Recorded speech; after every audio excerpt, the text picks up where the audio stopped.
Amin, amin, amin. Silakan duduk kembali. Shalom. Ya. Salam sejahtera dalam kasih Tuhan kita Yesus Kristus. Nah, saya ingin mengucap syukur kepada Tuhan atas kesempatan yang Tuhan beri bagi saya bisa ada di tempat ini bersama dengan Bapak Ibu Saudara sekalian. Nama saya adalah Yakub Trihandoko. Dari namanya langsung sudah tahu kalau saya adalah anak yang ke-3. Salah, saya anak ke-6 ternyata. Jadi mama papa saya punya anak 6, laki-laki 3, perempuan 3. Saya laki-laki yang ke-3, tapi saya anak yang ke-6. Yang diberi nomor antrian itu cuma yang laki-laki. Karena kata papa, menurut budaya Tionghoa, karena kakek dan nenek saya kan mak engkong tuh langsung dari Tionghoa gitu. Jadi merasa bahwa yang paling penting tuh kayak laki-laki. Nah papa saya waktu itu belum di dalam Tuhan. Jadi ya dia pegang aja lah pandangan semacam itu. Jadi saya anak ke-6, laki-laki ke-3, ganteng pertama. Jadi anak ke-6, laki-laki ke-3, gantengnya pertama. Itu inti khotbah saya ya. Nah, saya pelayanan di beberapa tempat. Saya menjadi gembala sidang dari sebuah gereja yang disebut REC, Reform Exodus Community. Di Surabaya ada 4, ada di Kutisari, di Mer, ada di Nginden, ada juga di Darmo. Kemudian ada di Batam, ada di Sorong. Saya juga menjadi ketua dari sebuah sekolah tinggi teologi di Surabaya juga. Baru berdiri tahun ini, namanya Amadeus. Nah, sekolah ini mencetak hamba-hamba Tuhan yang bisa berkhotbah secara biblikal.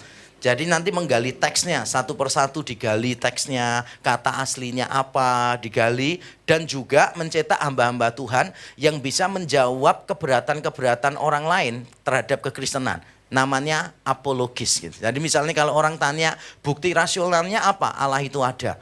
Kalau Allah itu ada, mengapa ada penderitaan di dalam dunia? Kalau memang itu Allah mengasihi, mengapa Allah memerintahkan bangsa Israel untuk membasmi bangsa Amalek dan bangsa Kanaan? Nah, pertanyaan-pertanyaan yang rumit tentang Alkitab semacam itu nanti butuh jawaban dari hamba-hamba Tuhan yang memang mumpuni untuk menjawab. Nah, STT yang saya dirikan Amadeus mencetak hamba-hamba Tuhan semacam itu.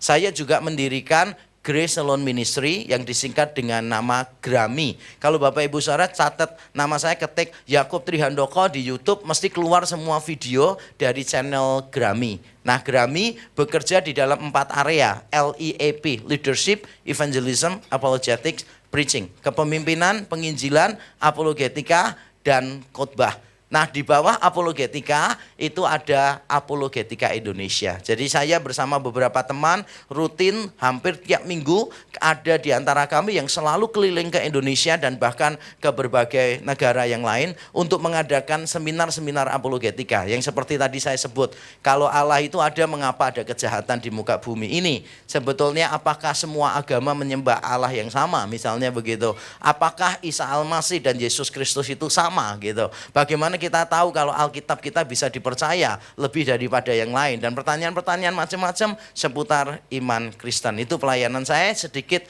perkenalan dari saya ya. Jadi supaya nanti kenal, bisa memanggil saya kalau pas ada di tempat umum. Tapi maafkan saya biasanya lupa wajah dan lupa nama. Jadi biasanya begitu saudara. Saya ketemu muka-muka baru hampir tiap hari soalnya. Tapi saya bukan orang yang sombong ya gitu. Saya bukan orang yang sombong, cuma saya orang yang pelupa saja. Jadi nanti kalau pas ketemu saya, kemudian saya lupa nama gitu, ya saudara maafkanlah di sini ya, karena hampir semua di sini wajahnya wajah baru, kecuali yang main gitar saja wajah lama untuk saya. Ada sering ketemu dulu ya. Oke, saudara, saya akan memulai dengan sebuah pertanyaan. Pertanyaannya begini. Pernah nggak kita ini kehilangan, tapi kita malah bersyukur dengan kehilangan itu? Kita mengalami kehilangan, tapi kita bersyukur dengan kehilangan itu. Pertanyaannya jelas ya, sebab kalau pertanyaannya saya pelintir sedikit, jawabannya beda loh. Saudara kehilangan sesuatu, saudara senang, orang lain yang dapat marah. Lah itu lain lagi kalau itu. Kalau itu ketika kita sakit perut begitu kan, kita kentut, nah kita kehilangan, kita senang, orang lain yang dapatkan yang susah. Ini pertanyaan saya bukan itu. Pertanyaan saya lebih sederhana. Pernah tidak kita kehilangan sesuatu, lalu kita bersyukur kita kehilangan itu? Apa coba? Mantan. Apa tadi jawabnya? Kehilangan apa kira-kira? Mantan ya, mungkin saja, mungkin saja. Saya ketika melihat mantan-mantan saya gitu kan, wah saya bersyukur banget. Sebab kalau saya nggak putus, saya nggak dapet istri saya yang sekarang kan gitu. Jadi ketika saya lihat mantan-mantan saya, aduh saya bersyukur gitu, saya putus sama mereka. Tapi saya yakin mereka menyesal putus dengan saya. Wah, maksudnya kok putusnya lama gitu. Kenapa nggak dari awal langsung putus ya? Puas ya, puas.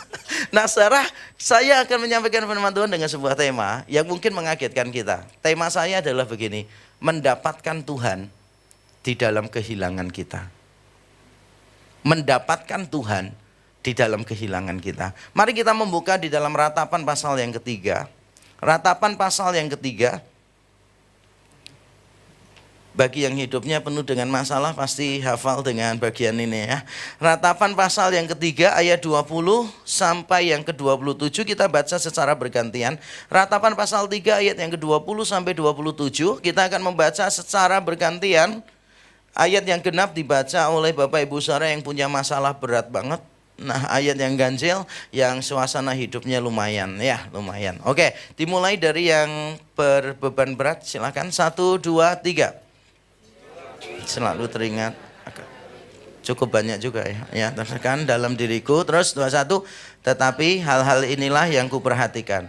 Oleh sebab itu aku akan berharap. Tak berkesudahan kasih setia Tuhan, tak habis-habisnya rahmatnya.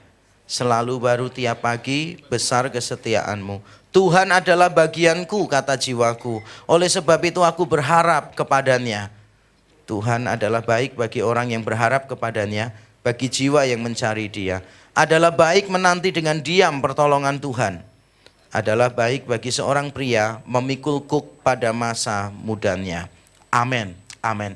Secara Ratapan pasal yang ketiga bisa dibilang sebagai salah satu pasal yang paling indah di dalam seluruh perjanjian lama. Kalaupun tidak bisa dibilang paling indah, saya percaya dia akan menduduki top 3 yang paling indah. Mengapa saya katakan yang paling indah? Karena kalau kita membaca di dalam teks Ibraninya, kita akan menemukan begini. 3 kalimat pertama itu dimulai dengan huruf pertama dalam abjad Ibrani. Nanti 3 baris berikutnya dimulai dengan huruf kedua dalam abjad Ibrani. Begitu seterusnya sampai abjad Ibrani yang terakhir. Jadi kalau saya boleh gambarkan dalam bahasa Indonesia, bentuknya begini. A itu 3 kalimat, B 3 kalimat, C 3 kalimat, sampai nanti Z 3 kalimat. Jadi ini termasuk salah satu yang sangat indah. Tetapi keindahan sastranya bertolak belakang dengan isinya. Dalam arti bagian ini merupakan ratapan Yeremia pada saat bangsa Babel telah mengalahkan bangsa Yehuda. Jadi bangsa Yehuda dikalahkan oleh Babel, kemudian Yeremia menulis kitab ratapan ini. Dan saya bisa memahami dengan benar mengapa ini menjadi ratapan yang luar biasa. Karena bangsa Yehuda telah kehilangan 3 hal yang paling penting di dalam hidup mereka. Kalau saya tanya kepada bangsa Yehuda, apa yang paling penting di dalam hidupmu, top 3, maka mereka pasti akan menjawab pertama adalah apa? Tanah perjanjian. Tanah perjanjian penting bagi mereka. Mereka menantikannya lama banget kan, dari padang gurun 40 tahun dan sebagainya, perang lama melawan ini itu. Akhirnya bisa menduduki tanah perjanjian. Tapi setelah bangsa Babel mengalahkan bangsa Yehuda, maka hampir semua orang Yehuda, penduduk Yehuda dibuang ke pembuangan, ke Babel. Yang kedua yang paling penting bagi bangsa Yehuda bukan cuma tanah perjanjian, tetapi kota Yerusalem. Kota Yerusalem itu terkenal sebagai kota yang paling megah begitu. Tapi sekarang Yerusalem sudah dihancurkan oleh tentara Babel yang dipimpin oleh Nebukadnezar. Yang ketiga yang paling penting bagi bangsa Yehuda, dan ini yang paling penting sebetulnya, yaitu Bait Allah. Sulit membayangkan bangsa Yehuda beribadah tanpa Bait Allah. Tapi pada waktu itu Bait Allah benar-benar hancur, perkakasnya diambil oleh tentara-tentara Babel. Jadi 3 hal yang paling penting di dalam hidup bangsa Yehuda telah diambil, yaitu tanah perjanjian, kota Yerusalem, dan Bait Allah. Coba sekarang kita tanyakan pada diri kita masing-masing. Seandainya kita hanya boleh memegang 3 hal di dalam hidup kita, dan semuanya kita lepas. 3 hal itu apa? Yang kita mau pertahankan nih. Yang lain kita bisa lepas, 3 hal kita tidak mau lepas. Selain Tuhan tentunya, selain hidup kita itu. Apa kira-kira? Apa? Yang kita nggak mau lepas sama keluarga. Enggak. Biasanya kalau saya tanya, jawabannya pertama gini, harta gitu. Ya, harta yang paling berharga adalah apa? Harta keluarga gitu ya. Jadi yang paling penting harta itu harta keluarga. Sebab kalau itu hartanya orang lain kan nggak berharga buat kita. Ya ngapain lah ya gitu. Oke, biasanya kalau ditanya yang paling berharga apa? Harta gitu kan. Yang kedua yang paling berharga apa? Katanya gini, keluarga sih memang. Wah, apa artinya kita punya semua harta kalau kita tidak punya keluarga yang mengasihi kita? Wah, biasanya diucapkan oleh yang nggak punya harta ini ya. Nah, jadi pertama harta, kedua keluarga, ketiga biasanya kesehatan ya kan, bener nggak sih? Percuma punya keluarga, punya harta, tapi nggak punya kesehatan. Nah bayangkan kita ini cuma megang tiga, tapi ternyata tiga itu diambil dari hidup kita. Apa yang akan saudara rasakan? Apa yang akan saudara pikirkan tentang Tuhan? Dan itulah yang terjadi kepada bangsa Yehuda pada waktu Yeremia menuliskan kitab Ratapan. Tiga hal yang paling penting dalam hidup mereka, tanah perjanjian, kota Yerusalem, dan bait Allah, semuanya hancur dan diambil dari hidup mereka. Nah, bagaimana kita merespons hal-hal yang semacam itu? Ketika hal-hal yang buruk menimpa kita, ketika kehilangan itu menjadi bagian kita, apa yang seharusnya kita lakukan? Saudara, yang paling menentukan adalah perspektif. Coba bandingkan ayat 20 dan 21, bedanya begini. Ayat 20, jiwaku selalu teringat akan hal itu. Bahasa Indonesia terjemahkannya teringat, berarti ini sengaja atau tidak sengaja? Jiwaku selalu teringat akan hal itu. Kelihatannya kan tidak sengaja kan ya. Tapi dalam bahasa Ibraninya sebetulnya sengaja sih. Makanya hampir semua bahasa Inggris menerjemahkannya dengan tepat. My soul continuously remembers it. Jiwaku terus menerus mengingat ini dan tertekan di dalam diriku. Bahasa Indonesia menggunakan kata tertekan, tetapi kalau di dalam bahasa Ibrani bukan cuma tertekan, tetapi tertunduk, melengkung. Tertunduk.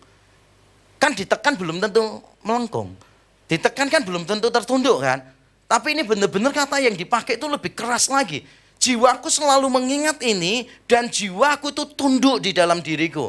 Tapi ada bedanya di ayat 21. 21 bilangnya begini, tetapi berarti ini kontras. Hal-hal inilah yang ku perhatikan. Bahasa Indonesia memakai kata ku perhatikan. Kalau dalam bahasa Ibrani memakai kata aku ingat-ingat. These things I recall to my mind. Hal-hal inilah yang aku ingat di dalam pikiranku. Oleh sebab itu aku akan berharap. Bahasa Indonesia begitu, tapi dalam bahasa Ibraninya bukan aku akan berharap, tetapi aku memiliki pengharapan. Beda banget. Aku akan berharap belum tentu yang diharapkan itu jadi kenyataan. Tapi kalau kita berkata I have hope, aku punya pengharapan, maka bagaimanapun keadaan kita, pengharapan itu jadi bagian kita. Ngerti nggak maksudnya? Karena berkatanya bukan I will hope, tetapi I have hope. Saya percaya setiap orang Kristen bukan cuma akan berharap, tetapi orang Kristen sudah memiliki pengharapan di dalam Tuhan. Nah, ini bedanya cuma pada perspektif. Antara ayat 20 dan 21 tidak terjadi perubahan situasi. Saya ulang sekali lagi. Antara ayat 20 dan 21 tidak terjadi perubahan situasi.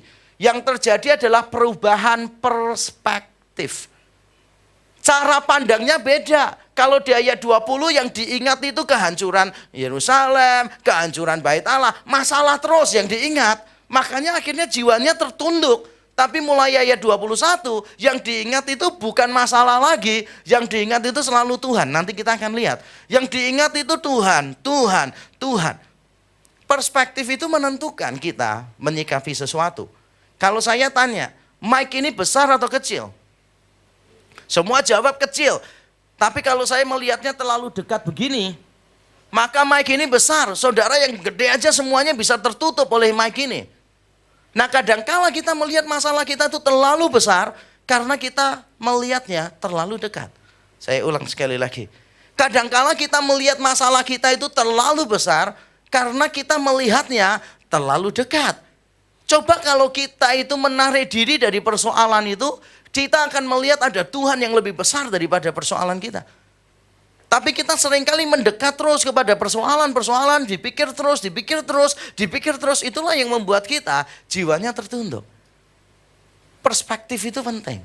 Nanti kalau suami punya istri cerewet, kayak radio rusak, gelombangnya enggak pas, dimatiin enggak bisa, ya kan? Itu nanti wah, kalau dicabut kabelnya masih bisa 4 siaran 5 menit misalnya gitu kan. Jengkelin banget, pokoknya ribut gitu kan. Saudara bisa berkata begini, aduh salah milih ini. Dulu waktu nikah ya cepet-cepet seperti beli kucing di dalam karung, enggak tahunya dapat tai kucing gitu kan. Nah, saudara bisa mengeluh sih, saudara bisa meratapi, menyesali, punya istri kok cerewet sih gitu. Tapi saudara bisa ngomong begini juga, wah enak punya istri cerewet tuh, nggak usah beli TV sama tape, rumahnya udah rame, ya kan. Loh itu perspektif, itu beda, ya kan. Lihatnya beda. Nanti lihat istri gitu kan, wow badannya gemuk begitu kan. Kita bisa ngambil sisi positifnya gitu loh Zara. Kita ini nggak usah beli banyak perabot, rumahnya udah kelihatan penuh gitu loh Zara. Itu enak banget gitu loh Zara. Supaya rumahnya tuh nggak kelihatan kosong banget gitu, kelihatan penuh gitu kan. Semua itu tergantung pada perspektif kita. Ketika kita melihat sesuatu, semua tergantung pada perspektif. Coba bayangkan skenario ini. Saudara sedang ada di jalan, lalu di tengah jalan, saudara mendapati ada batu yang besar. Menurut saudara itu halangan atau tantangan? Perspektif saudara akan menentukan sikap saudara. Sungguh, saya mengajarkan leadership di mana-mana. Dan saya bisa menebak, orang itu akan menjadi good leader atau menjadi great leader. Saya bisa. Salah satu pertanyaan yang saya berikan adalah ini. Ketika kita melihat batu di depan kita, kita melihatnya sebagai halangan atau sebagai tantangan. Kalau saudara menganggap itu sebagai halangan, saudara pasti akan minggir cari jalan yang lain. Saudara pasti akan cari jalan yang lain, jalan yang lebih mudah. Tapi jalan yang lebih mudah bukan jalan yang lebih baik. Tapi kalau kita menganggap itu sebagai sebuah tantangan, maka kita akan cari cara bagaimana supaya kita bisa melewati batu itu. Nah kalau kita menganggap itu sebagai tantangan, maka cara pandangnya juga beda dengan mereka yang menganggap sebagai halangan. Orang yang menganggap itu sebagai halangan akan melihat itu sebagai apa? Batu sandungan.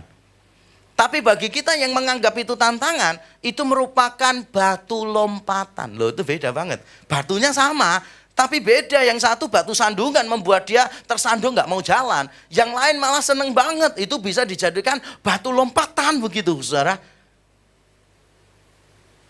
Perspektif itu penting untuk melihat sesuatu. Sebab kalau kita nggak bisa melihat sesuatu dengan benar, maka kita menyangkapinya juga tidak bisa dengan benar. Nah sekarang saya akan mengajarkan, pada saat kita berada di dalam kehilangan kita seperti bangsa Yehuda, pada saat kita menghadapi persoalan yang berat di dalam hidup kita, apa yang harus kita lihat? Perspektif seperti apa yang harus kita miliki? Nah saudara, ada 3 hal yang perlu untuk dilihat. Yang pertama, saudara perlu melihat kasih setia dan rahmat Tuhan. Mari kita melihat ayat yang ke-22 dan 23. Ini keren sekali. Terkenal, sudah banyak lagunya juga. Tak berkesudahan kasih setia Tuhan, tak habis-habisnya rahmatnya, selalu baru tiap pagi, besar kesetiaanmu. Tak berkesudahan kasih setia Tuhan, tak habis-habisnya rahmatnya, selalu baru tiap pagi, besar kesetiaanmu. Saudara, kata kasih setia itu di dalam bahasa Ibrani sebetulnya seringkali dipakai untuk begini. Kasih yang bersifat perjanjian. Ini namanya dalam bahasa Inggris covenantal love atau faithfulness to covenant. Jadi Allah itu setia kepada perjanjiannya. Nah, kesetiaan Allah itu dipakai kata Ibrani yang dipakai di sini, yaitu bahasa Indonesia biasa menerjemahkannya kasih setia. Dan ketika saya membaca tak berkesudahan kasih setia Tuhan, saya amazed banget. Amazed banget kenapa? Karena bangsa Yehuda itu telah melanggar perjanjian. Tidak mau menaati Taurat, menyembah dewa-dewa yang lain, mereka melanggar perjanjian dengan Tuhan. Sehingga Tuhan akhirnya menghukum mereka, dibuang ke Babel. Tapi dengar baik-baik, walaupun Tuhan menghukum mereka, tapi apakah Tuhan membatalkan perjanjian dengan mereka? Tidak. Kasih setia Tuhan tidak pernah berkesudahan. Kita bisa gagal, Tuhan bisa mendisiplin kita, tapi satu hal yang Tuhan nggak bisa lakukan, dia tidak bisa tidak setia. Dan itu Alkitab yang bilang. Kalau kita menyangkal dia, dia akan menyangkal kita. Tapi kalau kita tidak setia, Tuhan tetap setia. Sebab dia tidak dapat mengingkari dirinya. Jadi walaupun bangsa Yehuda telah melanggar perjanjian dan mereka dihukum karena ketidaktaatan, tapi Tuhan tetap mempertahankan perjanjiannya. Nah, kalau kata rahmat sedikit beda. Kata rahmat itu seringkali dipakai dalam perjanjian lama untuk begini. Ada orang yang berdosa, ada orang yang hina, ada orang yang tidak pantas sama sekali, tapi ditunjukkan kebaikan. Jadi kebaikan yang ditunjukkan kepada orang yang berdosa, yang tidak mampu, yang tidak pantas, yang hina, kebaikan itu seringkali disebut dengan kata rahmat. Jadi Allah itu mengasihi bangsa Yehuda. Ketika Allah menghukum mereka, sebetulnya itu muncul dari kasihnya Allah. Dan itu sebetulnya sangat benar-benar menghibur kita. Saudara, saya punya 2 anak laki. Wah, semua yang punya anak laki kan pasti ngerti ya. Apalagi anak saya yang pertama itu, waduh luar biasa. 10 bulan sudah jalan sendiri tanpa saya ajarin. Keluar dari walkernya itu dia langsung jalan gitu, umur 10. Jadi naik sepeda kayu itu, naik sepeda kayu. Nggak pernah diajarin langsung bisa. Jadi dia langsung panggil orang, tolong dinaikkan sepedanya, nanti didorong ya gitu. Jadi dia duduk di sepeda, suruh orang gede itu dorong dia. Terus dia bisa muter-muter sendiri tanpa pernah diajarin. Terus dia bingung turunnya bagaimana caranya. Terus tiap kali turun dia lompat gitu. Terus wah, anak saya itu aktif. Kalau saya bawa kemana-mana saya sekelebat hilang ya. Wah, anak saya bisa hilang. Saya lagi milih baju gini, noleh, gak ada anak saya. Soal cari kemana-mana, larinya cepet banget. Nanti selalu bikin ulah, saudara. Jadi nanti kalau di KFC ada orang tua gitu kan, bawa makanan gini, saya lupa ngeliatin dia gitu, lagi berdoa, amin, hilang. Tiba-tiba orang sana sudah teriak, anaknya sopo gitu, karena dia dari bawah lompat ditinju gini loh, saudara. Jadi makanannya, minumannya kena orangnya kan, dan orangnya teriak, anaknya sopo gitu kan. Saya dari jauh bilang, saya Pak. Jadi saya ngerti banget sih, wah anak saya itu nakalnya luar biasa. Sekarang ini, wah anak saya sekarang tenang, pendiam, luar biasa. Soalnya sudah habis ya energinya. Nah waktu saya dulu jaga anak saya ini, waduh susah setengah mati. Jadi kadangkala saya harus menghukum dia. Kadangkala saya harus menghukum dia. Tapi saudara tahu tidak, kalau saya pas menghukum dia, saya marah luar biasa. Saya bilang sama dia, sini kamu, berdiri satu kaki, lihat ke tembok. Renungkan kesalahanmu. Wah, dia itu lebih baik dipukul daripada suruh begitu. Karena kalau dipukul sebentar sakit dia bisa lari-lari lagi. Kalau suruh berdiri tembok dia nggak tahan gitu kan. Tapi pada saat saya suruh dia berdiri angkat kaki satu, saudara tahu yang saya lakukan apa? Saya berlutut di dekatnya dia. Supaya dia bisa taruh tangannya di pundak saya. Saya menghukum dia, iya. Dia harus ngangkat kaki satu.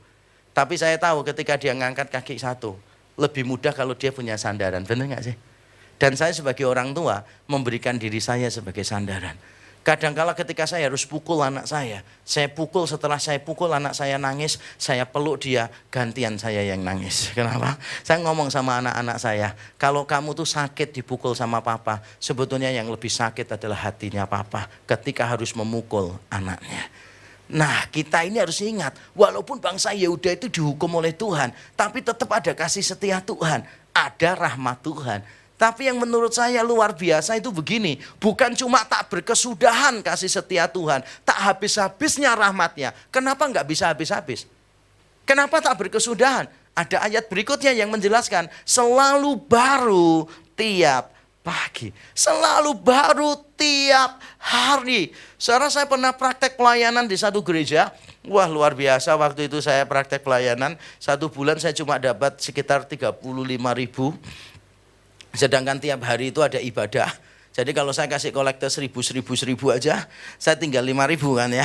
Dan dipotong oleh persepuluhan 3.000. Dan saya kan mandi tetap perlu sabun, perlu obat keramas dan sebagainya. Jadi saya sering kali mandi nggak pakai sabun gitu kan. Nanti kalau sisa obat keramasnya saya pakai untuk mandi badan gitu. Nanti kalau obat keramasnya habis tinggal sabunnya saya pakai untuk keramas gitu. Nanti kadang-kala untuk sikat gigi saya cari genteng apa itu saya hancurin gitu kan. Terus saya gosok-gosok gitu supaya gigi saya itu tetap tidak kuning gitu, tetap putih gitu. Wah, hidup saya itu susah di situ. Nah, salah satu kesusahan saya adalah di sana itu kalau masak, ibu gembalanya itu masak itu selalu gede rantangnya itu loh, saudara. Apa itu namanya yang gede itu apa? Apa namanya? Wah, pancinya tuh gede dan tinggi gitu kan. Dan kalau belum habis tidak akan ada menu baru. Jadi dari berkuah itu setelah seminggu itu asat terus kan. Asatnya habis itu jadi sambal goreng kan. Karena nggak ada kuahnya lagi kan gitu. Sampai saudara tahu nggak muncul menu baru. Sambal goreng jamur. Karena di atasnya itu muncul putih-putihnya jamurnya gitu kan. Jadi kalau kami makan itu harus begini nih. Lapisan atasnya diginikan. Terus dibalik bak gitu kan. Terus di bawahnya baru diambil. Terus kalau tidak habis, ya tetap akan ketemu itu terus. Begitu habis, diganti yang baru. Nah, jadi kalau ayatnya cuma bilang begini, tak berkesudahan, tak habis-habisnya gitu. Bagi saya nggak terlalu menghibur sih. Karena saya langsung ingat makanan tadi itu loh, saudara. Itu juga tak berkesudahan loh, saudara. Kalau saudara nggak habiskan, ya dia akan terus gitu, tak habis-habisnya makanan itu kan. Nah, saya bersyukur sih ada tambahannya, selalu baru. Selalu baru tiap pagi. Kenapa Tuhan perlu kasih tiap pagi coba? Kenapa Tuhan perlu kasih tiap pagi coba? Karena Tuhan tahu kita itu butuhnya tiap hari. Kita ini lemah. Makanya Tuhan kasihnya itu tiap hari. Orang-orang Kristen itu bukan kumpulan orang-orang yang kuat dan hebat, bukan. Orang-orang Kristen adalah kumpulan orang-orang yang lemah, yang ditopang oleh Allah yang kuat dan hebat. Kita ini lemah, saudara. Kalau saya boleh katakan, saya akan berkata begini. Tidak peduli saudara hamba Tuhan terkenal seperti apapun atau saudara jemaat biasa, kita itu ibaratnya kayak handphone kok.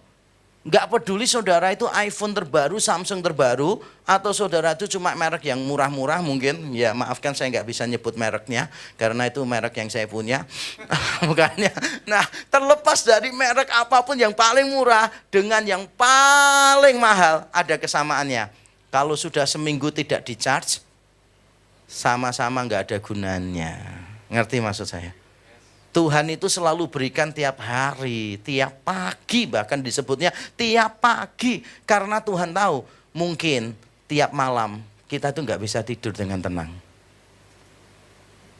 Tuhan tahu mungkin tiap malam di antara kita itu ada pergumulan yang berat. Bahkan mungkin ada di antara kita yang pada waktu bangun pagi, aduh kok hidup sih. Pernah nggak? Ayo jujur. Saya aja pernah kok, saudara. Saya tuh pernah punya persoalan berat terus mimpi indah. Terus bangun, nyeselnya setengah mati.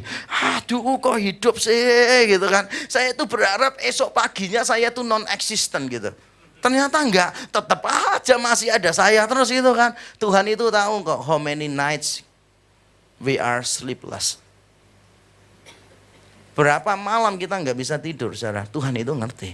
Jadi Tuhan itu tidak menciptakan kita kuat. Nggak pernah Tuhan nge-charge-nya gini, Januari tanggal 1 ayo sini nge-charge gitu kan, di-charge terus Tuhan bilang, oke, selamat ketemu tahun depan ya. Enggak, sebab kalau Tuhan isi terus sampai setahun, saudara pasti jatuh dalam dosa. Saudara pasti jatuh karena sombong, merasa nggak butuh Tuhan gitu loh. Jadi kalau saudara mau kasih setia Tuhan, rahmatnya baru tiap hari, bahkan tiap pagi, ya saudara itu bersyukur kalau tiap malam capek gitu loh, saudara. Udah jalanin aja, jangan banyak ngomel. Ya memang gitu, Tuhan kok susah sih Tuhan hidup hari ini gitu kan. Ya udah dinikmati aja. Besok pagi seger lagi gitu. Nanti jalani hidup lagi gitu. Kan ada satu lagu terkenal, tapi lagunya lama banget. Bahasa Indonesia terjemahkannya kurang pas. Kalau bahasa Indonesia terjemahkannya gini, setiap saat selalu ikut Yesus. Kalau dalam versi aslinya lebih bagus. Versi aslinya begini, one step at a time, only one step at a time. Satu langkah saja, hanya satu langkah setiap waktu. Kita jalannya bersama Tuhan, itu nggak apa-apa. Jalani satu langkah gitu. Kita, Tuhan aku kok capek sih. Ya istirahat, jangan mundur. Take a rest, do not quit. Istirahatlah, tapi jangan menyerah gitu loh saudara. Dan saudara pikir hamba Tuhan itu hidupnya kayak lari, nggak nginjak tanah begitu tak? Saya yakin hamba Tuhan yang kalau ngomong gitu ya, saya yakin hamba Tuhan itu tidak otentik. Pasti tidak otentik. Lo tokoh-tokoh besar di Alkitab aja susah payah kok. Perjalanan kita itu kayak susah ngesot itu loh, ngerti nggak saya? Mencapai garis akhir itu dengan susah payah. Ayo, bener atau betul? Cuma banyak kali orang Kristen itu kan enggak, sukanya pencitraan, enggak otentik gitu. Makanya kalau ditanya, bagaimana kabar saudara? Baik, oh enggak puas. Kok cuma baik gitu kan? Apa? Luar biasa gitu kan. Luar biasa aja masih kurang katanya, harus luar biasa. Saya pernah dengar tuh, satu WL tanya, bagaimana kabar saudara? Saya jawab buruk.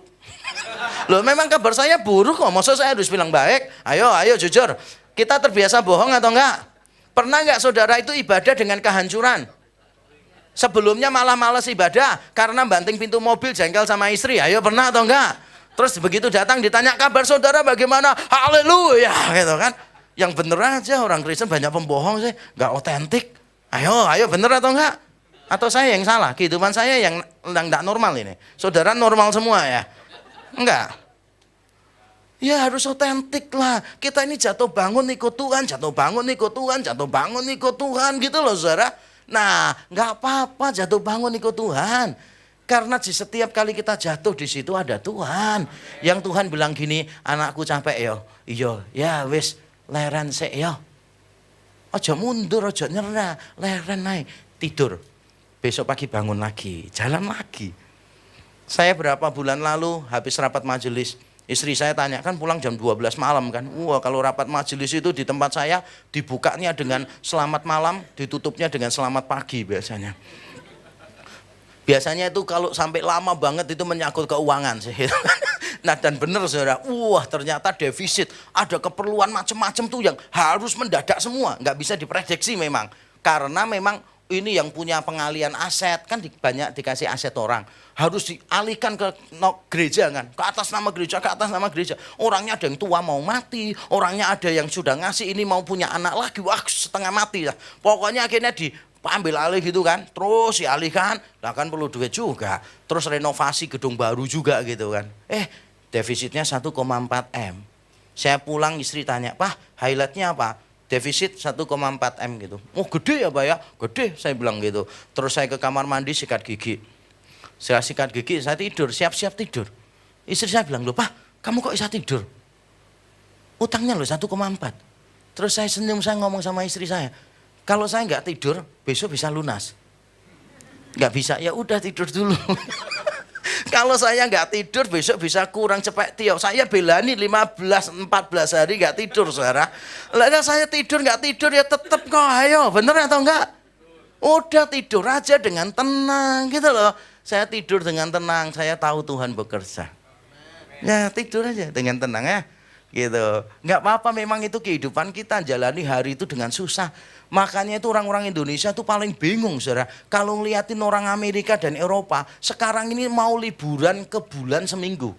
Itu semua sudah daftar ginden loh saudara. Sudah kloternya itu sudah tertutup sekarang ini. Karena orang-orang kaya kepengen tamasya di bulan seminggu. Ngeluarin duit yang begitu banyak. Orang Indonesia tuh sampai bingung. Karena orang Indonesia itu tahu betapa susahnya hidup dari bulan ke bulan. Ngapain orang-orang ini seminggu di bulan sampai ngeluarin duit gitu loh saudara. Kita ini paling tahu betapa susahnya hidup dari bulan ke bulan ya. Oke. Jadi kalau saudara tuh sering aduh capek Tuhan, aduh hidup kok gini terus sih gitu. Saudara tuh normal. Normal, saya ngomong normal. Kalau sampai ada orang Kristen bilang saya nggak pernah sekalipun menitikkan air mata. Wah, hidup saya itu lempeng berjalan bersama Tuhan terus, terbang tinggi, bagaikan Raja Wali, wah gitu sampai nggak kenal orang lain kan. Karena dia terbangnya terlalu tinggi, orang lain kan di darat, dia terbang terus di sana gitu kan. Itu nggak normal sih.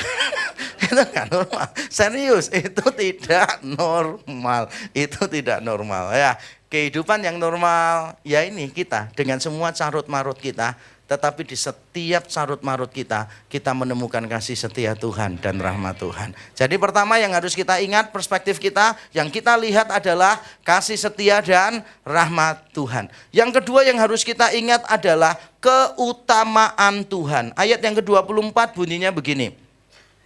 Tuhan adalah bagianku, kata jiwaku. Oleh sebab itu aku berharap kepadanya.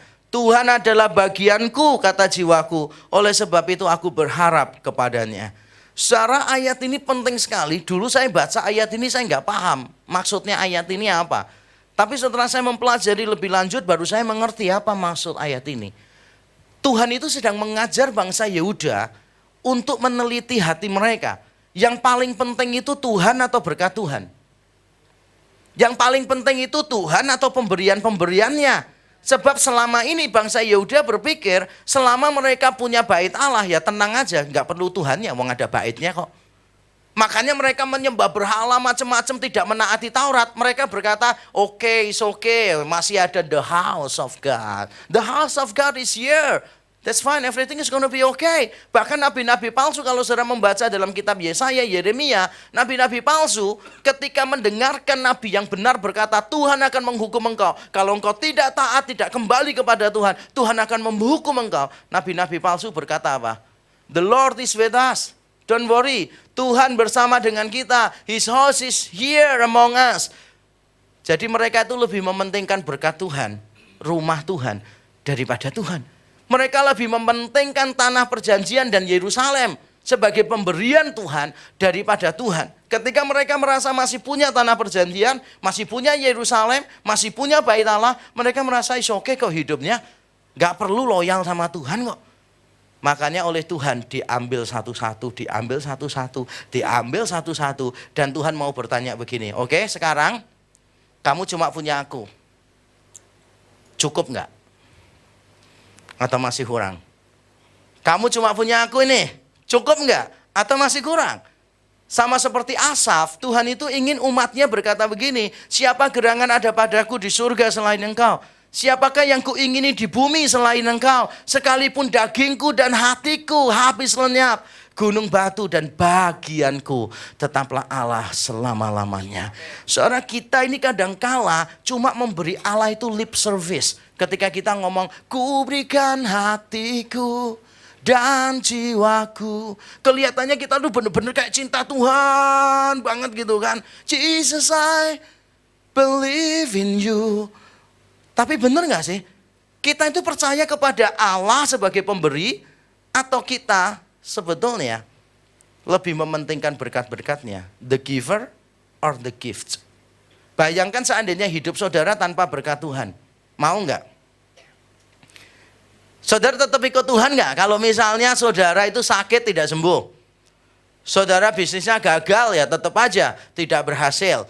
Anak-anaknya ditopangin tangan kepalanya tetap aja di bawah 7 nilainya. Saudara tetap percaya Tuhan atau enggak?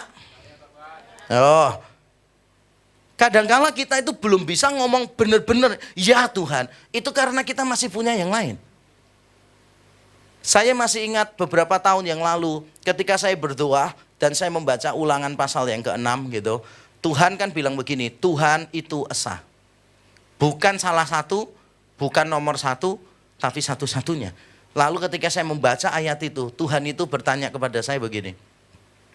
Bagaimana jadinya Yakub Trihandoko kalau tanpa gelar pendeta di depan, kalau tanpa gelar akademis di belakang, kalau tanpa ratusan video di YouTube, kalau tanpa pelayanan setiap hari yang begitu banyak, lebih banyak yang saya tolak daripada yang mampu saya terima. Bagaimana jadinya Yakub Trihandoko kalau tanpa semuanya itu? Dan Tuhan bertanya, are you still able to say, Christ is enough? Apakah saya masih mampu berkata, Kristus itu cukup bagiku? Pada saat itu saya gentar, kenapa? Karena jujur saudara, kita ini harus ngecek terus berhala-berhala dalam hati kita. Dan ada banyak cara untuk mengeceknya. Hari ini tidak mungkin bisa saya selesaikan semua. Karena itu biasanya bentuknya kayak camp, retreat gitu. Jadi kita dipaksa untuk melihat apa sih berhala-berhala dalam hidup kita. Nah, saya kasih Satu aja caranya. Satu, nanti kalau waktunya cukup saya kasih dua.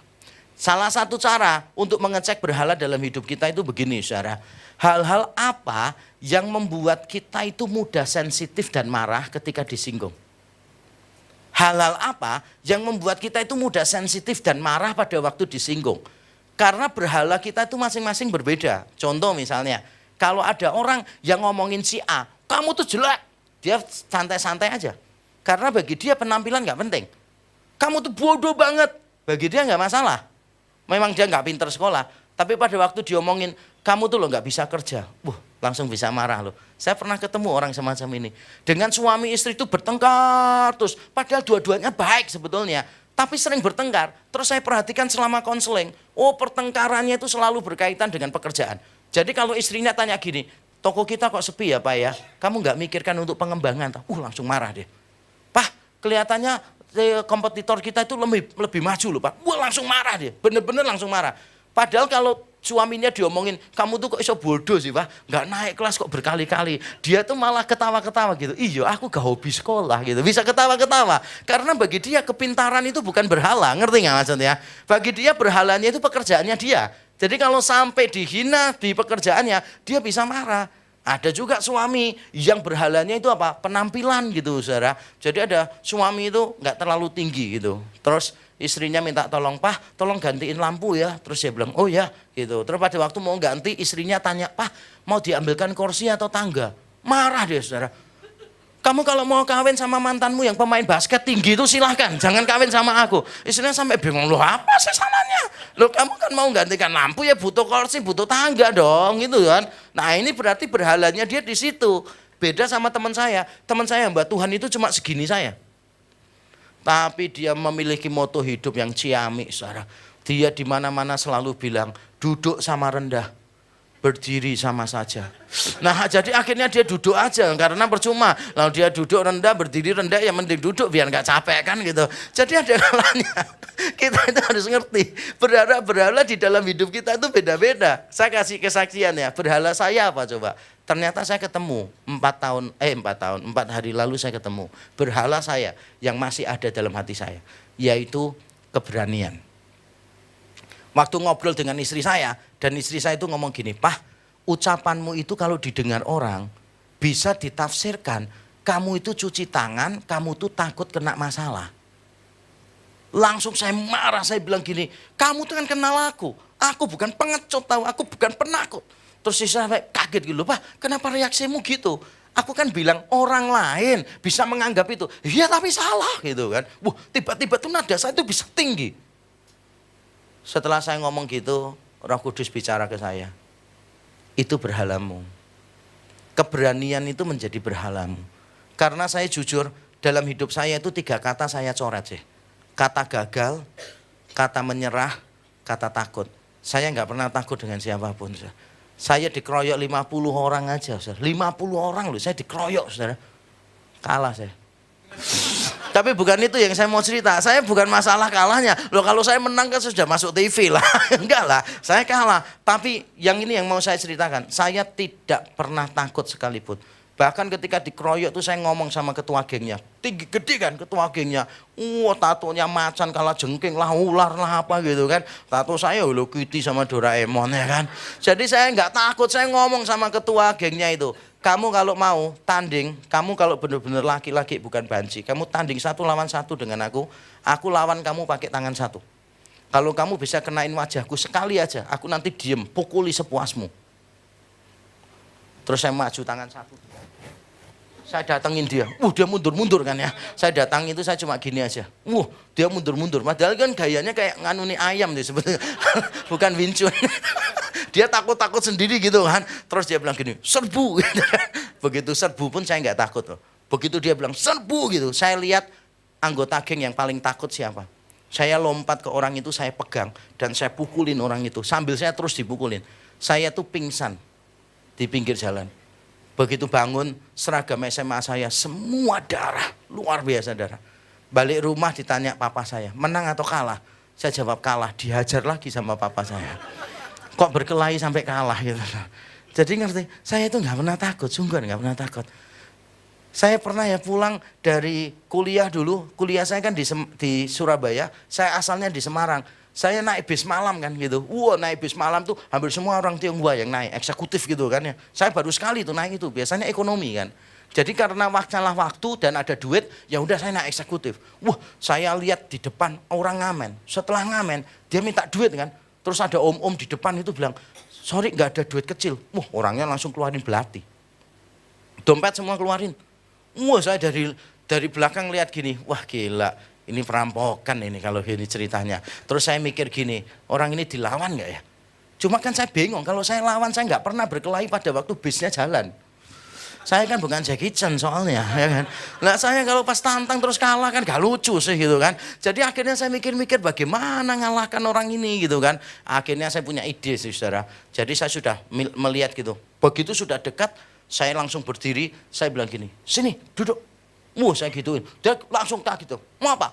Dia tak omongin, gitaranmu jelek, tak kasih tahu yang benar kuncinya. Terus saya ajarin main gitar. Sampai dia turun, makasih mas yo, makasih mas, makasih. Terus tak omongin, ojo ngerampok meneh. Terus dia sudah dapat banyak sih tapi terus turun.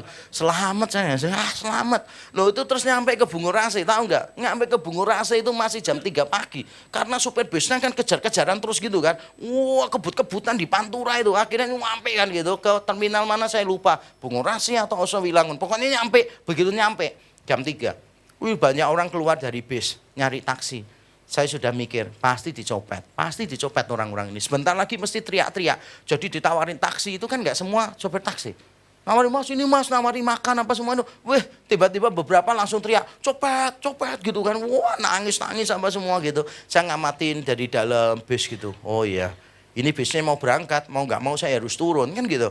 Jadi saya bawa ransel saya lihat di pojok sana itu ada orang-orang kumpul semua. Itu pasti pencopet semua. Jadi saya datangi mereka, saya taruh ransel saya, terus saya tidur di atas ransel saya. Terus saya tanya, dapat banyak hari ini? Banyak mas, banyak dapatnya. Terus mereka cerita gitu kan, terus dia tanya, loh kon itu daerah ndi? Nyopet daerah ndi gitu, tak jawab asal-asalan. Loh saya ini gak pernah takut soalnya saudara. Saya masih ingat waktu saya SMA itu loh saudara. Saya jalan 4 orang. Itu tiba-tiba ada orang gede-gede 4 juga. Sepi-sepi. Keluar gitu dari semak-semak. Langsung nodong gitu. Bawa senjata atau apa saya lupa. Pokoknya dia nodong minta duit gitu. Teman saya 3 itu langsung lari semuanya. Wah saya itu mau lari itu rasanya kayak, aduh enggak lah lebih baik matilah daripada lari. Ngapain? Jadi akhirnya saya hadepin mereka berempat. Saya tanya, kalian itu geng dari mana? Saya tanya, terus dia jawab, geng dari Tanggul. Langsung saya ngomongin ketua gengmu ya, suruh ke rumahku, nih namaku nih, Yakob Trihandoko. Kan saya masih pakai seragam SMA. Saya ngomong ini ya, Yakob Trihandoko, ngomongin, dicari Yakob, suruh ke rumahku. Nanti malam, langsung mereka nyalamin saya, minta maaf mas ya, mas, minta maaf mas. Jadi omongin ya mas ya sama ketua gengnya, minta maaf semua. Jalan pulang. Teman saya keluar semua, kok beres? Beres lah, ketua gengnya tak suruh ke rumahku kok. Loh, kamu kenal? Enggak. Saya kan nggak ngomong saya kenal, saya cuma ngomong ketua gengnya suruh ke rumah saya ya kan. Jadi di tengah situasi apapun saya tuh bisa tenang gitu. Karena saya tuh memang nggak bisa takut. Tapi justru disitulah berhala saya. Jadi mungkin selama ini saya berani ini itu. Bukan karena saya mengandalkan Tuhan, tapi karena mengandalkan diri saya. Hari itu saya lewatkan dengan pemberesan ini di hadapan Tuhan. Ngerti maksud saya? Kadangkala hal yang paling sering membuat kita sensitif dan marah, disitulah letak berhala kita. Dan Tuhan ingin kita berkata, Tuhan engkau bagianku, engkau bagianku.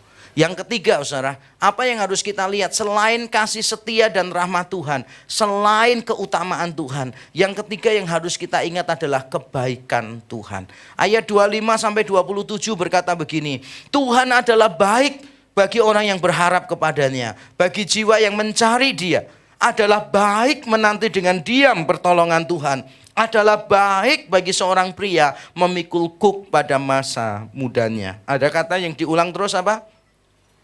Apa? Baik. Jadi ketika kita merasa kehilangan dan kita punya penderitaan yang berat, selalu ingat ada kebaikan Tuhan di sana. Nah persoalannya adalah kita itu memahami kebaikan Tuhannya itu seringkali salah. Bangsa Israel diajar Tuhan untuk melihat kebaikan Tuhan itu begini. Adalah baik bagi orang yang berharap kepadanya, bagi jiwa yang mencari dia. Kenapa? Karena bangsa Yehuda dulu ketika ada ancaman dari bangsa Babel, mereka tidak mau mencari Tuhan. Mereka mengandalkan diri sendiri. Mereka pikir, alah bangsa Babel masih jauh kok. Santai aja, itu bangsa masih kecil kok. Tapi Tuhan sudah bilang, itu bangsa akan menguasai kamu. Bangsa Yehuda berkata, masih jauh. Kita loh masih kuat kok, is okay. Lalu ketika bangsa Babel semakin dekat, mereka takut. Oh, mereka menantikan Tuhan. Tapi persoalannya apa? Tidak dengan diam. Makanya ayat berikutnya berkata, adalah baik menanti dengan diam pertolongan Tuhan. Mereka tuh nggak bisa diam menantinya. Kebingungan. Oh, nanti kalau ini datang, wah aku tak minta tolong Mesir aja. Jadi minta tolong kuda-kudanya Mesir, tentara-tentara Mesir yang hebat-hebat itu. Supaya mereka tuh datang menolong mereka. Jadi satu sisi menanti Tuhan, tapi satu sisi mengandalkan yang lain. Gambaran kita atau bukan itu?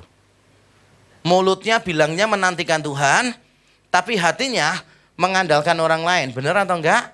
Nggak usah jemaat lah. Hamba Tuhan loh kadang gitu. Makanya saya sering ngomongin tuh teman-teman saya lah hamba Tuhan. Saya selalu bilang, kalau kamu punya kebutuhan jangan ngomong sama siapapun gitu loh. Jangan ngomong, jangan minta-minta, diem aja gitu. Kalau punya persoalan itu nggak usah mengemis secara rohani gitu. Karena saya lihat itu ada satu hamba Tuhan, wah cerita kesaksian. Tapi sebetulnya ya minta duit ya. Ceritanya gini dia. Saudara saya ini diutus oleh sinode pelayanan di luar pulau. Wow, sudah ketiga kalinya ini saya diutus. Tiap kali diutus sinode nggak dikasih duit transport. Dulu saya diutus ke Sumatera nggak dikasih duit transport. Tapi Tuhan kita baik saudara. 1 minggu sebelum berangkat, Tuhan sediakan. Nah berapa tahun lalu di Kalimantan juga saya diutus nggak dikasih duit. Padahal saya nggak punya duit. Tapi Tuhan buat mujizat. 2 hari sebelum berangkat ada orang yang memberi saya duit. Nah ini minggu depan ini saya berangkat lagi tuh ke Sulawesi. Dan gak dikasih duit sama jemaat, sama sinode. Tapi saya percaya Tuhan pasti menyediakan untuk saya. Loh itu kan ngemis sih maksudnya. Loh sungguhan loh, kalau saya ngomong terus terang aja. Saya dulu pada waktu mau cari istri, saya tanya kepada calon saya yang sekarang jadi istri saya. Saya tanya gini, kalau kita pelayanan nanti susah yang kamu lakukan apa? Dia jawabnya gini, ya berdoa Pak. Kalau nggak bisa makan, ya berdoa Pak. Lah kalau berhari-hari nggak bisa makan, dia bilang sekalian puasa. Gitu katanya, sekalian puasa katanya gitu. Terus saya tanya, kalau sampai berminggu-minggu terus tidak bisa makan bagaimana? Dia jawab, ya paling kan kita mati. Pada waktu dia jawab gitu, Roh Kudus langsung berkata, bungkus. Wanita ini bisa kamu siksa seumur hidupnya gitu kan. Dan sekarang saya nikahin dia saudara, dan dia benar-benar tersiksa. Enggak lah. Enggak. Saya bukan hamba Tuhan yang kekurangan sungguhan itu. Jadi jangan langsung lihat, wah hamba Tuhannya kasihan disumbang gitu. Enggak. Saya hidup kecukupan. Tidak berlimpah, tapi hidup saya cukup gitu. Nah tapi saya ingin mengingatkan kita kadang-kadang tuh mintanya sama Tuhan, tapi ngocehnya itu ke orang lain. Itu sama seperti anak kecil itu loh saudara. Yang kalau pas dia mau ulang tahun, dia doanya kenceng-kenceng. Tuhan besok aku ulang tahun. Kiranya Tuhan berikan hadiah kado ya Tuhan. Terus ditegur. Kamu itu loh doa jangan kenceng-kenceng. Tuhan itu loh tidak tuli. Tuhan itu dengar doamu. Terus dengan santai dia jawab. Saya tahu Tuhan gak tuli, tapi emak kan agak tuli. Jadi kalau nanti gak doanya kenceng, gak dibelikan boneka sama emak loh. Jujur kita jadi orang Kristen sering gitu gak? Ayo. Ngomongnya aja berharap sama Tuhan, tapi gelibetnya di belakang itu loh saudara. Gelibet, nanti kalau sudah dapat ngomongnya apa? Wah mujizat saudara, mujizat. Itu bukan mujizat lah. Yang bener aja. Nah bangsa Israel dilatih tuh. Dari nggak mau cari Tuhan, akhirnya mau menanti Tuhan. Tapi menantinya tidak dengan tenang toh. Sampai akhirnya dihukum Tuhan, tetap Tuhan kasih kebaikan. Kebaikannya apa? Adalah baik pada masa muda didisiplin oleh Tuhan. Nggak apa-apa didisiplin Tuhan itu sekarang, bersyukur. Jadi kalau saudara sedang menghadapi situasi yang sulit sebagai akibat kesalahan saudara, seperti bangsa Yehuda, bersyukur. Itu artinya Tuhan menyayangi saudara sebagai anak-anaknya. Ada orang Kristen komplain ke saya gini, Pak, kenapa sih Pak? Saya baru salah sedikit sama Tuhan ditegur, salah sedikit ditegur. Loh kamu nggak mau ditegur? Nggak apa-apa, nanti tak omongkan sama Tuhan, kamu bukan anaknya, jadi nggak usah diurusin. Ya kan? Loh kalau kamu anak Tuhan, ya mestilah Tuhan akan mendisiplin kamu lah. Ibrani 12, bener nggak sih? Terus ada orang Kristen datangi saya, ngomong gini, Pak, saya ini capek, Pak. Tiap hari saya dicobai iblis terus, Pak. Dicobai iblis gitu. Rasanya hidup saya itu nggak pernah tenang gitu, Pak. Dicobai iblis terus. Saya beritahu dia, loh, kalau kamu nggak mau dicobai iblis, ya kamu jadi anaknya aja. Kalau jadi anaknya kamu diajak main, nggak dicobain, ya lah. Lah memang kita anak-anak Tuhan kok. Ya wajar kalau kita itu menghadapi ini, amin. Wajar lah kalau kita menghadapi hal-hal yang semacam ini, wajar. Kita akan menghadapi ini. Tapi yang satu hal yang kita percaya, kebaikan Tuhan ada atas kita. Cuma kita seringkali kan keliru. Kalau ditanya sakit, Tuhan tunjukkan kebaikanmu. Gitu kan. Kebaikannya apa? Sembuh. Miskin, Tuhan tunjukkan kebaikanmu. Kebaikannya apa? Kaya. Makanya kita tuh jadi orang Kristen itu gak bisa kuat. Dengar kalimat saya baik-baik ya. Ini bagus banget kalimatnya. Saya sendiri yang buat. Jadi gini nih, jangan minta Tuhan mengubah situasi yang buruk menjadi situasi yang baik sebelum engkau menjadi pribadi yang lebih baik. Jangan minta Tuhan mengubah situasimu yang buruk menjadi situasi yang baik sebelum engkau menjadi pribadi yang lebih baik. Yang kedua yang saya mau sampaikan begini, ini bagus juga, saya sendiri yang buat juga. Jadi gini nih, kalau saya selalu berkata begini ya, jangan minta Tuhan untuk mengurangi bebanmu, tapi minta Dia untuk menambah kekuatanmu. Jangan minta Tuhan untuk mengurangi bebanmu, nanti kamu akan jadi anak kecil terus, jadi orang Kristen cengeng terus. Minta sama Tuhan itu untuk nambahi kekuatanmu. Saya dulu kan rajin nge-gym, garis bawahi ya dulu. Saya nge-gym, ngangkat barbel, ada anak kecil lihat saya, paman, uncle boleh nggak pinjem itu? Barangnya itu, dia nggak tahu namanya barbel, those things. Saya bilang nggak bisa, ini berat gitu kan. Terus dia nangis, udah daripada nanti dipikir ngapa-ngapain anak orang, ya udah saya taruh gitu aja. Udah kamu main aja. Terus dia angkat nggak bisa toh. Wow, dia nangis lebih kenceng dari tadi. Terus dia bilang gini, kenapa barang ini sekarang menjadi berat, tadi ringan? Dipikirnya dia tuh ringan karena saya bisa ngangkatnya gampang. Terus dia ngangkat itu bertambah berat gitu loh. Terus saya beritahu, bendanya tidak berubah. Cuma kamunya aja yang lemah. Nanti kalau kamu kuat, dewasa, barbel itu jadi ringan. Nah, saudara mau ditambahin kekuatannya atau diringankan keadaannya? Loh, kita itu jadi orang Kristen seringkali manja dan cengeng gitu loh. Kalau ada masalah coba ada beberapa worship leader kan gitu. Tuhan untuk jemaatmu yang belum bisa hadir malam, siang hari ini, pagi hari ini, minggu ini Tuhan. Mereka mungkin punya masalah, Tuhan hancurkan masalah mereka. Wah, minggu depan ditanya, kenapa kamu gak datang? Iyo, anakku sakit panas ya gitu. Untung gak dihancurkan sama Tuhan persoalannya. Nah kalau Tuhan jawab doanya, anaknya dihancurkan, mau gitu halangannya anaknya kok gitu kan. Lah kita orang Kristen kalau punya masalah minta Tuhan ambil, ada masalah minta ambil. Loh kapan dewasanya gitu loh saudara. Amin. Nyesel ya dengerin khotbah malam ini ya. Sedikit nyesel. Saya mengajarkan kepada saudara realita hidup kita itu kayak begitu. Susah payah jalanilah bersama dengan Tuhan. Yang penting kita selalu belajar apa dari semua yang kita alami. Kalimat terakhir saya adalah begini. Yang penting itu bukan jumlah pengalaman, tetapi jumlah pelajaran yang dipetik dari setiap pengalaman. Yang paling penting itu bukan jumlah pengalaman, tapi jumlah pelajaran yang dipetik dari setiap pengalaman. Kenapa? Karena kadang-kala ada orang-orang tertentu, terutama yang udah tua-tua ya, merasa itu gini, kalau tua pasti bijaksana. Padahal that's not true. Menjadi tua pasti, menjadi bijaksana itu pilihan kan. Lalu marahnya gini lagi kan, saya ini sudah banyak makan asam garam. Saya dalam hati berkata, pantesan suka marah. Lo kan makan garam tekanan darah naik ya kan. Makan asam kan berarti lemahnya kumat ya kan. Ngamuk-ngamuk wajar lah orang kayak begini ya. Yang paling penting itu kita mau belajar apa dari kehilangan kita. Amin. Kalau kita kehilangan sesuatu tapi mendapatkan Tuhan, bersyukur enggak? Nah itulah yang Tuhan inginkan dari kita. Mari kita bangkit berdiri bersama-sama.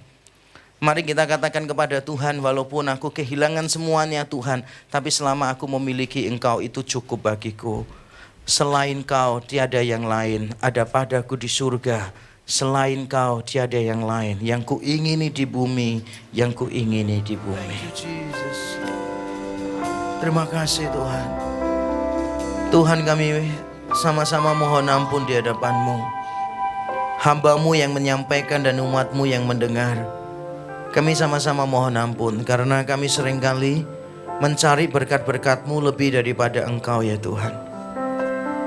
Bahkan kami ketika menaati Engkau, seringkali tujuan kami adalah supaya kami diberkati. Tuhan, ampunilah kami. Ampuni kami. Biarlah Engkau menjadi kesukaan kami satu-satunya ya Tuhan. Bukan berkat-Mu, bukan pemberian-Mu, bukan mujizat-Mu, bukan yang lain. Tapi Engkau sendiri ya Tuhan. Yang kami ingini di dalam hati kami lebih dari apapun juga. Malam ini kami bersyukur Engkau memberitahu kami Tuhan. Bahwa penghiburan kami satu-satunya adalah that we belong to Jesus and Jesus belongs to us. Kami adalah milik Yesus dan Yesus menjadi milik kami. Dan itu cukup bagi kami ya Tuhan. Ketika kami menghadapi berbagai macam kehilangan, kami berdoa, Tuhan hiburkan kami. Ketika kami menghadapi penderitaan, kehancuran apapun, Tuhan ajar kami untuk bisa melihat dengan cara yang benar. Tolong kami Roh Kudus supaya kami bisa menemukan Engkau di dalam kehilangan kami. Terima kasih. Apapun keadaan umat-Mu, hamba-Mu tidak tahu.